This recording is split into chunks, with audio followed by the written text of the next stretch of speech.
Did you know that there are spiritual doors in your life that you've opened without even realizing it?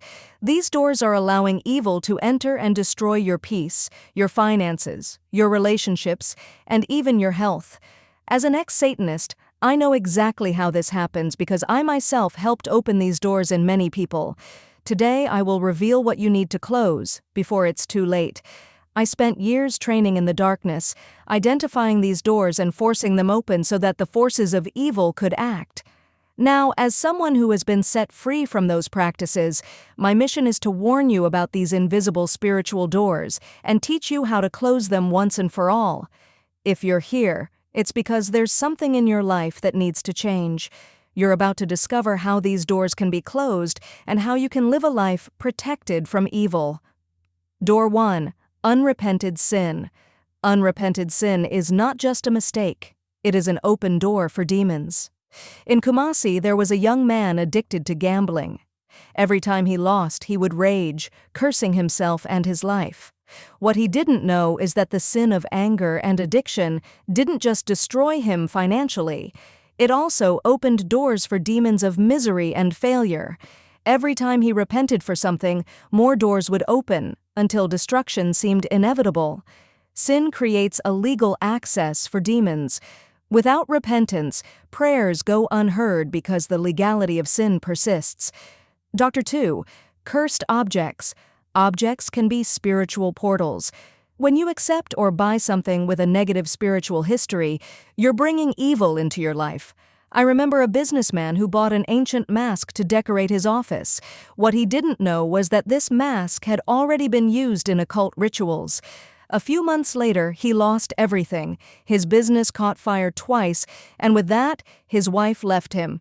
He didn't know, but that object was carrying spirits of destruction. Objects can be spiritually consecrated for evil, and these objects can follow a person into their home, bringing curses. Door 3. Toxic relationships. The people around you can be doors to evil, especially when they're involved in wrong spiritual practices. In Sunyani, a woman maintained a friendship with a neighbor who practiced witchcraft. They prayed together, but their prayers were filled with wrong energies.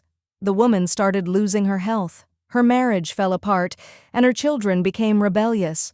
She never realized, but the relationship with that friend opened a door for evil to enter her life. The narrator explores how the environment of people with bad spiritual influences can impact someone's life, creating openings for demons. Door 4. Negative words and vows. Every negative word you speak is a key that can open doors for demons. I saw a man who constantly said, "Nothing good will ever happen in my life." Every time he spoke, demons rejoiced. He would say nothing ever worked out for him, and his words created a spiritual covenant of failure and defeat. He didn't know, but his words were allowing destruction. Words are powerful, and when spoken without faith or hope, they can create a covenant with evil, allowing demon activity in a person's life. Door 5. Nighttime spiritual encounters. Dreams are not just entertainment, they are spiritual transactions. A young woman had constant dreams of being chased by monsters. She ignored it, thinking it was just a regular nightmare. But in reality, she was spiritually accepting fear, which opened the door for demons of fear and anxiety.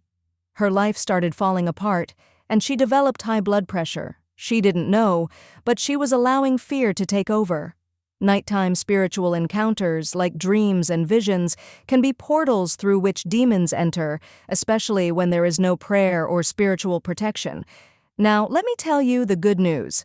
Just as doors can be opened, they can also be closed, and I'm going to show you how. I lived in darkness, but when Christ entered my life, all the spiritual doors I had opened were closed once and for all. And you can close those doors now. When I began to ask for forgiveness, when I started praying with purity and alignment with Christ, those doors of destruction started to close. Peace returned to my life, and the transformation was immediate. Now it's time to act. If you recognized any of these doors in your life, I invite you to close them right now. Do it with sincere repentance, prayer, and a pure heart before God. If this video spoke to your heart, like and share it with someone who also needs to close these doors. Leave a comment about your experience, and don't forget to subscribe to the channel for more videos on how to protect yourself spiritually. God has a greater purpose for your life, and you can live free from the forces of evil.